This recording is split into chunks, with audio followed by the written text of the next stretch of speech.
How do emotions impact us as property buyers? It is so important that we understand the emotional roller coaster that a buyer and a seller may move through when actually transacting in property. And this is the focus of today's episode on the Brisbane Property Podcast. Welcome to the Brisbane Property Podcast with your hosts Melinda and Scott Jennison. Hello, everyone, and welcome back to another episode of the Brisbane Property Podcast with Scott and Melinda Jennison. Yes, welcome back, everybody.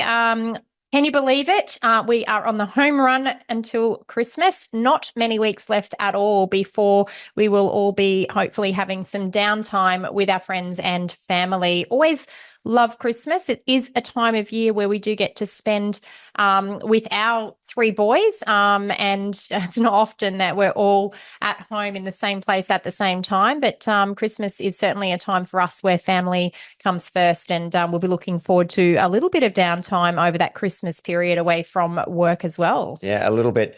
The interesting what we're talking about today, and it probably leads to that, that lead in you've just done there, Melinda, with the Christmas side of things and family, and that is buying a home. We talk about a lot about this, and when we talk about the emotion and the roller coaster that people go through when they're buying a home, navigating that. And obviously, what we're going to do today is chat to you and give you some experience, some things that we've experienced out and about helping people. Obviously, that emotion side of it is something we do here. People come to us for our service. One of the things is obviously to take that emotion away for them.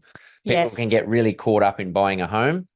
And what we do is we can actually take that away. I'm not saying we don't have any emotion on it, because we have, and we do get quite emotional when you see the excitement of finding someone that perfect home that they're looking for. And I'll also say that when we're representing property investors, we find a lot of property investors are very emotional about the purchase that they're making, and we try to actually remove that emotion from investors and focus on the numbers as well. Although I will say it's absolutely critical that we have an understanding of the way an emotional owner-occupier might be viewing, seeing the property that we may be looking at. And the purpose of this episode is really to unpack some of the emotions that a buyer will go through within that purchasing journey, what a home actually means to people, because emotions are very much interrelated with buying a home and with the experience of actually selecting a home. And because we've helped hundreds of property buyers here in Brisbane, we really understand the emotional roller coaster ride that a buyer will take, and it's full of ups and downs. And we do, even in-house as a team, we talk about the emotional roller coaster. We know the points at which buyers will be feeling anxious. We know exactly the time when they're going to feel excited and ecstatic and over the moon. And then we also know where they may experience FOMO, or that fear of missing out. Sometimes they might actually feel regret.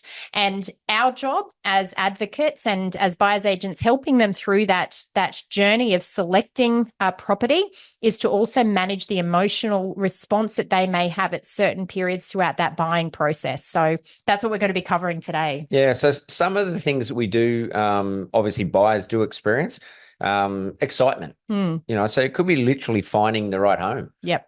That excitement, all of a sudden you go, oh, this is fantastic. Your kids start talking about it. You can actually start to see yourself living in that property. So that excitement of it. And then there's obviously the anxiety side of it. Well, anxiety is a big part of the process for a lot of buyers. We see anxiety come in when it's time to make a decision. Anxiety can come in when agents are putting some time pressure on a buyer.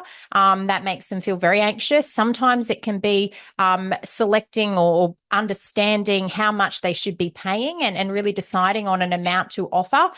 Sometimes that anxiety kicks in at auction. Now, again, as we're working with buyers, we're really there to alleviate as much of that as possible, but we see it in the faces and the body language of so many other buyers at auction.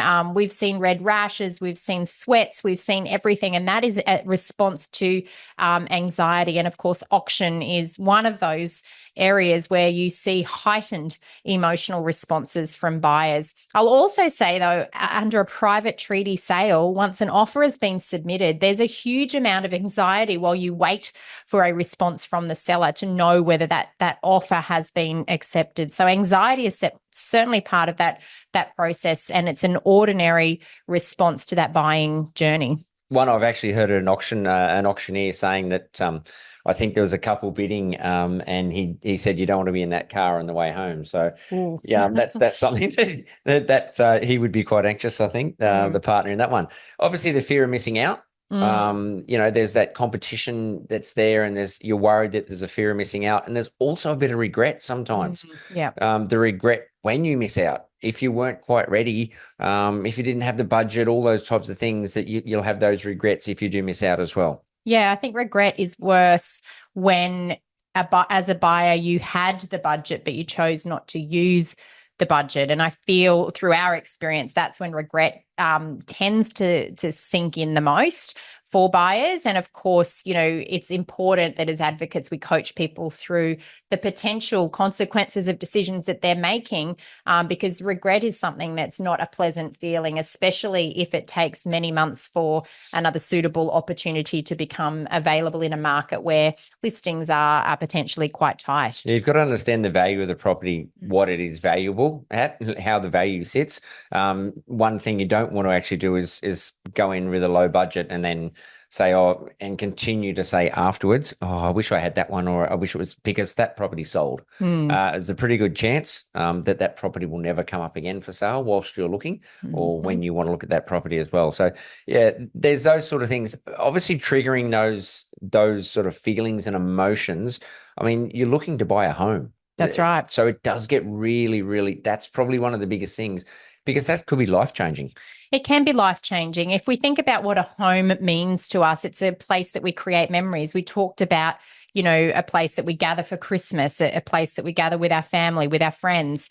It provides shelter for us as individuals and also as families. So there's a lot of meaning attached to a home. But also, really importantly, when you are inspecting properties, it's important to understand that feeling, and a feeling that you get inside a property is what makes a house a home. And for us, it's important that we're trying to understand those feelings for our buyers if they are home buyers. So how would it feel if you were setting up your furniture in this space? How would it feel to be, watching your kids in the pool from this orientation? These are questions that it's important to put yourself in the mind of the occupier of the property. How would that feel? If it doesn't feel right, it might not be the right home for that particular buyer. Obviously, then when we work with some clients, there's a practical side of it as well. So people can get the emotion, and this is when you can get really caught up in the emotion side of it and saying, look, it's beautiful, it looks lovely, and there could be all those bells and whistles, and don't forget, it could be staged, so the property could look amazing, even better than what it probably could without all the furniture in there. But there's a little practical things. I remember helping a client a couple of years ago now. They had 3 kids. I know what that's like. We've had 3, and beautiful house we looked at. It was stunning. Had the pool, different levels, separate bedrooms, beautiful finishes. One thing it didn't actually have, and this was something we talked about when we were there, was when you came into the driveway, there was no storage. So you would drive your car in, literally into the driveway, into the garage, and there was no storage in this house at the front area. And one thing I actually said to them, I've had 3 kids. Who's going to pick up the scooters? Because I know what it's like to come home and pick up those scooters every day and all the time, and keep saying to the kids, can you please put your scooters away? Sometimes they do, but quite a lot of the time it's you picking it up. So you have to go to that practical decision side of it as well, and make sure you tick all those boxes. One, that it's going to tick the emotional side of it and it looks great and appeals, but also that it's going to suit your lifestyle and your needs that you're looking for as well. And I think that actually leads us into the next logical thing for all property buyers to do, and that is to really define what is important to you and have some objective assessment criteria for any property that you're looking to buy. And it's a process that we go through with all of our buyers, especially those home buyers, having a list of must-haves and also a list of nice-to-haves, and really defining the property brief up front is going to be so important. And that's going to help you to make decisions that are not purely based on emotions. And the example that Scott gave there was a classic example. When storage is important for the kids' bikes and scooters and we don't see it in a floor plan, and upon inspection it's simply not able to be built in any part of the property, that is a deal breaker. It was a deal breaker before we saw the property. You might love the opportunity, but if that's going to be a deal breaker, as an advocate, our job is to actually remind the buyer that this was a deal breaker, and we're not seeing the ability to be able to change and add this storage in. And our job then is to point out those objective criteria that we use to assess what's going to make the ideal home. Because if everything else is ideal and appeals to the buyer, but you don't have something that was originally a deal breaker, then that's got to be part of the decision-making process to move forward or not. Yeah, I think that is critical to stick to. When you set a plan and you do a brief and you say, this is what I definitely have to have and I don't want this type of thing, make sure you stick to it. We do often say, obviously, when you're looking at different places, you're looking at location, you can change the house a little bit. Sometimes the things you can't change or it's expensive to change. But if you set a plan and you do a brief, you really stick to it. Make sure you understand your time frame. Make sure you understand, you do your research, or you've got a team around you, whether you use a buyer's agent or not. But that team is something that can keep you on track. Okay, so we will actually sometimes go back to our clients and say, they'll see a property and we'll say, oh, but hang on, you mentioned or you said in your brief, and we've got here that you don't want this. Is that something you would compromise on now, or is that something you definitely don't want? And sometimes people go, oh yeah, actually, you're right, I don't want that. So they're the sort of things you need to keep on track and make sure that you stay focused on the outcome and what you're after as well. Scott, you mentioned compromises, and it's something that I'd like to touch on as well, because when you are defining a property brief, there may be some things that you would be willing to compromise on if you find the perfect property that appeals to you in every other way. And we always talk about 4 areas where compromises can be made for most buyers. And one of those areas is the budget, or the amount that you're prepared to spend on the property. For a lot of buyers, that's fixed simply because you're limited by affordability. There's going to be a maximum amount that you may be pre-approved to purchase up to.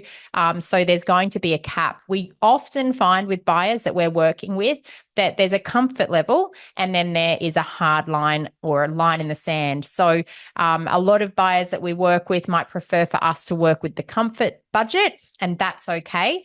However, it's important for you to recognize if you're willing to be flexible with budget to get something better. And what I mean by that is if you're not willing to compromise on any one of the other areas, budget is the thing that you may need to compromise on if there's capacity to do so. So the first area of compromise is budget, if you can. The second is location. When you're buying in one suburb, it's going to potentially be a different proposition compared to another suburb. Every location will have a different price point for the same type of property. And we see a lot of change and variation in the type of properties that it might be available in one suburb versus another. For many owner-occupiers, suburb is absolutely a deal breaker. There's no option to purchase outside of, specific locations. And for some people, that might be driven by school catchments. For others, it might be proximity to transport to get to work. So location is definitely something else that people can be flexible on if they choose to be. The third thing is the size. So the size of the property and also the size of the land. And there's 2 parts to this, because you may want a bigger home, but to stay within budget, you'll need a smaller block of land if the location is not flexible. Alternatively, if you're wanting a bigger block of land, you may need to compromise on the size of the home to stay within budget within that particular location. So you can see how all of these variables relate to each other. And we always suggest to buyers to really understand what are they willing to compromise on. The fourth area, of course, is quality. Now, quality includes a lot of things. It will include the way the building has been constructed, the heights of the internal ceilings. It's more expensive to build properties that have higher ceiling heights. It's going to include the finishes, the kitchen, whether it's a stone kitchen or whether it's a Laminex kitchen. All of those things contribute to the overall quality. And for some people, quality is absolutely non-negotiable. They want a product that they can move into and enjoy from the outset. But for other people, they may be willing to roll their sleeves up and do some renovation works to make the property the perfect home. And again, that's the other area that we need to understand whether a compromise is possible or not. So they're the 4 areas to think about when you're setting the property brief. Where would I be prepared to compromise so that I'm not going to make an emotional decision? Just want to touch on I know that people, different services obviously suit different people. Obviously, the job as a buyer's advocate, as we do with our clients, that is taking away emotion. So we will go in there, we'll be focused on what we have to do for our clients. One thing we do see quite a bit is auctions. Mm-hmm. And again, we offer this as a single service to go and bid at auction for people. What we've seen before, I don't know how many times we have seen where, the mum and the dad are there and they've got the kids pulling on the leg going, I really like it. I've seen kids in tears. And that's a massive amount of strain and stress on the family that are actually bidding. And that puts a lot, there's no more emotion, I think, than your kids getting emotional with you. But there's a lot of pressure on that side of things. So understanding what pressure you're putting yourself under when it comes to those sort of things, because more and more properties, as you get into that higher level, will be selling via auction. Look, I've seen an emotional bidding in a different generational group. I've seen the pregnant daughter where dad's bidding on her behalf, and I've seen very strong prices being paid at auction through emotional negotiation potentially. If an auction pauses and the highest bid is held by someone who's prepared to pay whatever it takes, quite often a very experienced auctioneer or sales agent can, really extract as much as possible out of that buyer, when in actual fact, without that emotional connection, a stretch to the level that ended up being paid was likely not necessary. So again, there's a lot of those emotional buyers out there in the market. From our perspective as buyers advocates, it's easy for us to pick them. Certainly from a sales agent's perspective or an auctioneer's perspective, they know who to target, whereas being as objective as possible in your assessment will prevent you from overpaying. FOMO. Mm-hmm. Obviously, that fear of missing out, that can have a huge impact on the decision for people, especially in a hot market. Mm-hmm. The biggest thing I'd probably say there is just to stay focused. Stay focused on your brief. Stay looking at what you're looking for. Know the market. Understand what the market is doing, and obviously the speed. Some tips, I suppose. The speed at how you operate, how you work, how you talk to and communicate with the agent, those types of things. That's one thing that's really important. Yeah. Look, FOMO occurs when there's more buyers than sellers in a particular market. And then there's that fear of missing out. It occurs when days on market are very low. So the market is shifting at a really quick pace. But as a buyer, there are ways that you can control your fear of missing out or control that emotional response. One is being prepared. We talk about being prepared a lot on the Brisbane Property Podcast. Being prepared upfront before you start looking is absolutely critical. Have a finance pre-approval in place so that you know that you can be as aggressive as possible on price with the shortest possible terms in relation to timeframes for finance. Also understand the deposit upfront that you have available to put down with your offer, and understand and have a building and pest inspector ready to go before you're actually looking at properties so that you know that you can actually turn around a building and pest inspection very quickly if it is a conditional offer. Also, knowing the motivation of the seller is likely to enable you to position offers that might be more favorable to the seller's circumstances. And these are all things, levers, I guess you could pull outside of price alone. So the fear of missing out can be controlled if you know how to position your offers and how to be prepared upfront to enable you the best possible opportunity to secure properties, even when there's a high level of competition around you. Yeah, conditions can be very, very critical. There's a few other little tips and hints we could give out, but we can't tell all our secrets the way we work as well. Dealing with the disappointment, that's something that I think people do struggle with. Obviously, they can get their heart set on a home, and if they do miss out, there's that disappointment. Maybe I didn't pay enough, things like that. There's a lot of disappointment. I think the biggest thing I say there is don't think about, it might not be right. I always say that things happen for a reason. If you give it your best shot, I should say. So if you've given it your best shot, you've done your homework, you've done your research, you've stuck to your brief, and you've given it your best shot, then it wasn't meant to be. You need to move on. Don't look backwards and say, I wish I had that one, because again, as I said earlier, that one will be gone. But I think give it your best shot is probably a big tip. And then if you do that, you should be able to move on to the next one and keep looking. Yeah, look, I think for a lot of buyers, that disappointment really sets in when they know that they did have the budget or the capacity to spend a little more, but they were a bit scared or unsure about whether there was value at a higher level. And for a lot of buyers, and I know we as buyers agents have even experienced this in-house with a small number of clients that we've partnered with. So, for example, if a property that is a wonderful match for a client's brief becomes available fairly early on in the search, we haven't had time to educate our clients on the market to help them really understand value. Now, obviously, when you are partnering with a buyer's agent, there's an element of trust that needs to be built into the relationship, and trust takes time to establish.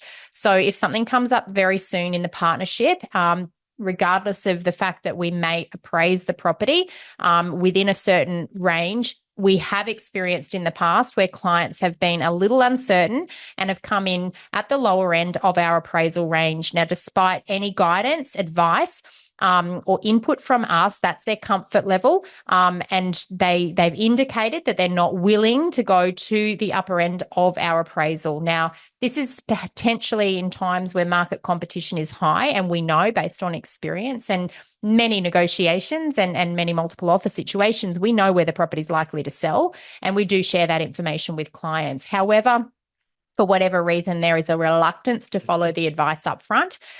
And as a result of a multiple offer process, a client might miss out on a particular home. And this is the time at which we've physically seen the highest degree of disappointment in clients. It's when the advice is given, but they choose not to follow the advice simply because the trust is not yet there within the relationship. So, of course, going through that exercise builds enormous trust, especially when the property sells at a price point that we have advised it's likely going to sell at. So, for buyers, if you do have the capacity to pay more, the question to ask yourself is, will I feel disappointed if someone else pays that amount and I have the capacity to do so, and in 30 days' time, it's their removalist truck that's pulling up at the property and moving in and not mine? If the answer to that is, yes, I'm going to feel disappointment, then you've actually not put forward the offer amount that's correct. Of course, notwithstanding value and understanding where the fair value of the property exists. But these are just all tips to dealing with that emotional reaction that can often play out if you miss out on a particular opportunity. Yeah, I think I keep coming back to sticking to your goals. Stick to your brief, stick to what you're looking for. You know your budget, you know what you're looking. I mean, they're the sort of things you got to really stay focused. As we've talked about, if you've got someone working with you in a team, that's fantastic. One other thing I'll probably mention there, and it's a little bit on the back of what you've just mentioned there, Melinda, is, and we do hear this quite a bit from some people to say, oh, what else is coming? I'm not sure about this one. We love this property. We think it's fantastic, but what else is coming to the market? What are you seeing? We've got low listing numbers at the moment. You never know what's coming to the market. I mean, we talk to agents all the time. We know what they're working on. We've got a heads up of what's coming to the market, what's happening in the market. But you never know what is down the track, a month or 2 or 3 down the track. Once this property's gone, then as I said, it's gone. So you can't just sit back and say, well, I'll just wait for the next couple to come along, because you don't know how long that's going to take and if it's going to be as good as the one you're looking at now. So just be careful. Don't think that, oh, well, I'm going to wait for some more properties to come to the market, because that's a very risky way to actually sit back and wait. And I think sometimes emotions can get very clouded when it comes to negotiating property as well. We've worked with buyers from all different backgrounds over many years and negotiated on behalf of those buyers.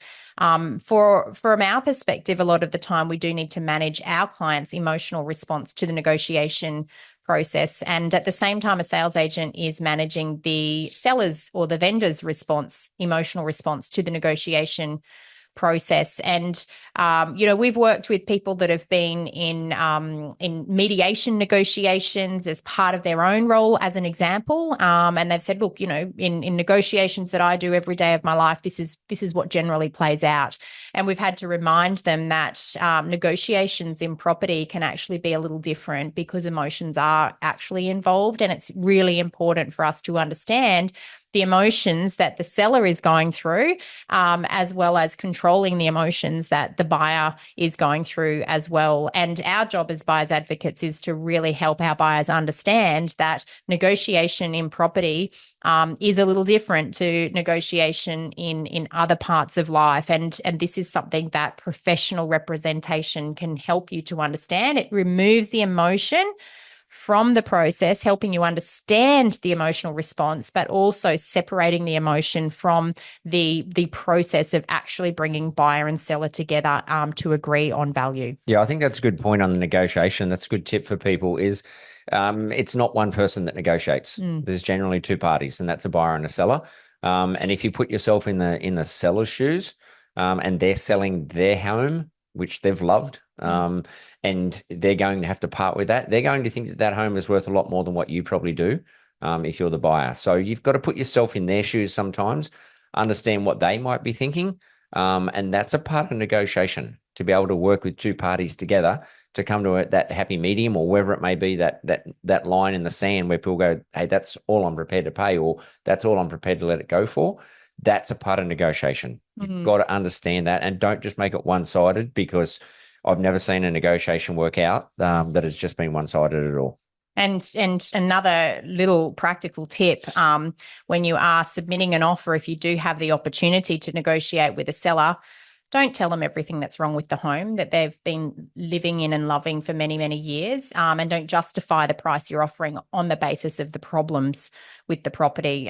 Just a small tip for buyers out there. It's so important that you're connecting with the seller on a level that actually connects with them emotionally, as opposed to just objectively, because every seller, especially if they are a home buyer, and that is the majority of the market, there's going to be an emotional connection to that home. And it's important that as a buyer, you understand that and use that as leverage, not push that seller away because you're going to offend them in some way.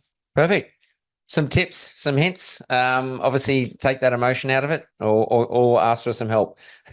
As usual, look, hopefully that's been helpful. I will let Melinda wrap things up as we normally do.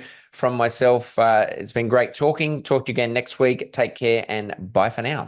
Look, I hope we've been able to point out the importance of having a really clear property brief. Keep the objective information handy so you know what to refer back to when searching for a property, because those emotions will get in your way and it's hard to remove them. And so having that checklist in place will really help you to stay true to yourself and what's important to you. I hope that's been a useful episode. As always, if you have enjoyed our content, please share with friends and family. We would love for you to leave us a review on whatever podcast platform you are tuning into today.